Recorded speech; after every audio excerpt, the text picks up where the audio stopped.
Bienvenue dans Comprendre la finance, le podcast qui décrypte la finance et l'économie. Aujourd'hui, on plonge dans un sujet aussi stratégique que controversé, les stock options. Un outil de rémunération qui a transformé la Silicon Valley, créé des fortunes, mais aussi provoqué des scandales retentissants. Nous allons voir comment fonctionnent les stock options, pourquoi elles ont explosé dans les années 90, comment elles sont évaluées, leurs enjeux comptables, leurs limites et un cas réel qui a défrayé l'actualité. Les stock options sont un droit d'acheter une action à un prix fixé à l'avance, appelé prix d'exercice. Ce n'est pas une action, c'est un choix. Si l'action monte, l'option devient rentable. Si elle baisse, l'option perd de la valeur. Alors pourquoi les entreprises les utilisent-elles? Premièrement, aligner les intérêts des dirigeants et des actionnaires.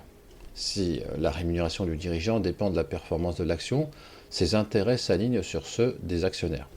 Deuxièmement, attirer des talents sans exploser la masse salariale. En effet, les startups ont adoré ce mécanisme. Peu de cash, mais beaucoup de potentiel. Troisièmement, fidéliser les employés. Les options sont souvent acquises progressivement sur plusieurs années. C'est un moyen de retenir les talents. Dans les années 90, la tech américaine en a fait un outil massif. Type Microsoft, Cisco, Apple, des milliers d'employés sont devenus millionnaires. Une stock option repose sur plusieurs paramètres essentiels. La date d'attribution, le prix d'exercice, la période d'acquisition, ce qu'on appelle le vesting, la durée de vie de l'option et les conditions d'exercice anticipé. Alors, l'exercice anticipé est un point clé. Un dirigeant peut décider d'exercer ses options avant leur échéance pour sécuriser un gain ou réduire son exposition au risque. Mais cette liberté ouvre aussi la porte à des comportements opportunistes. On y reviendra dans le scandale du backdating. Les stock options ont une valeur, et cette valeur doit être mesurée. Plusieurs méthodes existent. D'abord, le modèle de Black-Scholes-Merton, le plus célèbre. Il prend en compte le prix actuel de l'action, le prix d'exercice, la volatilité, le taux sans risque, la durée de vie de l'option. Ce modèle est très utilisé, mais il suppose que l'option sera exercée à l'échéance, ce qui n'est pas toujours vrai pour les dirigeants. Ensuite, la méthode par arbre binomial. Elle simule des milliers de scénarios d'évolution du cours. Elle permet d'intégrer l'exercice anticipé, ce que le Black-Scholes ne fait pas. Ensuite, l'approche fondée sur le marché. On compare les options à des produits similaires vendus sur le marché. C'est une approche empirique, mais parfois plus réaliste. Alors, quand un dirigeant exerce ses options, de nouvelles actions sont créées. Cela dilue les actionnaires existants. C'est un coût réel, souvent sous-estimé. Pendant longtemps, les stock options ont été un angle mort comptable. En effet, avant les années 2000, elles n'étaient pas enregistrées comme une charge.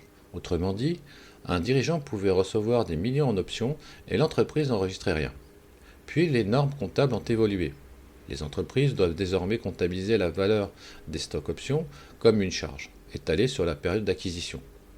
Cette évolution a favorisé le développement des RSU, Research Stock Units, des actions attribuées gratuitement après une période de fidélité ou sous certaines conditions de performance.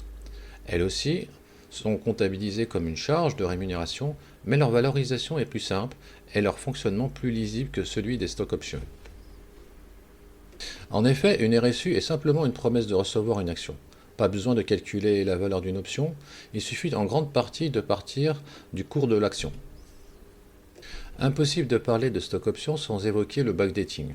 Le principe est simple. On antidate la date d'attribution pour choisir un jour où l'action était plus basse. Résultat, les options deviennent immédiatement profitables. C'est bien sûr illégal. Et pourtant, dans les années 2000, des centaines d'entreprises américaines l'ont fait. Le cas réel de Gregory Race, Brocat Communication System. En 2006, Gregory Race, PDG de Brocat, est accusé d'avoir antidaté des stock options pendant plusieurs années. Alors, conséquence, Brocat doit verser 137 millions de dollars pour régler les litiges. Race est condamné pour fraude. La SEC ouvre plus de 140 enquêtes sur des entreprises de la Silicon Valley. Ce scandale a révélé une vérité dérangeante.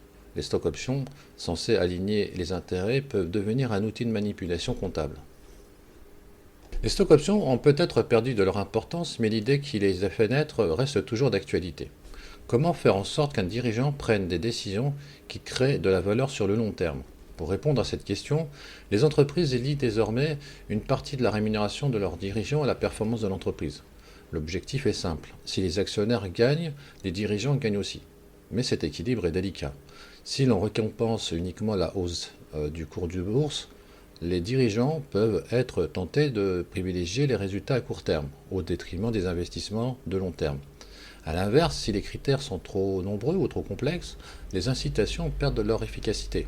Aujourd'hui, la plupart des grandes entreprises combinent plusieurs indicateurs: performance boursière, résultats financiers, croissance, innovation ou encore critères environnementaux et sociaux. La question n'est plus de savoir s'il faut rémunérer les dirigeants en actions, mais comment concevoir un système qui récompense une création de valeur durable. En conclusion, les stock options ont permis de créer des fortunes, d'attirer des talents et de contribuer à l'essor de la Silicon Valley. Mais elles ont aussi révélé leurs limites, complexité, dérives et scandales.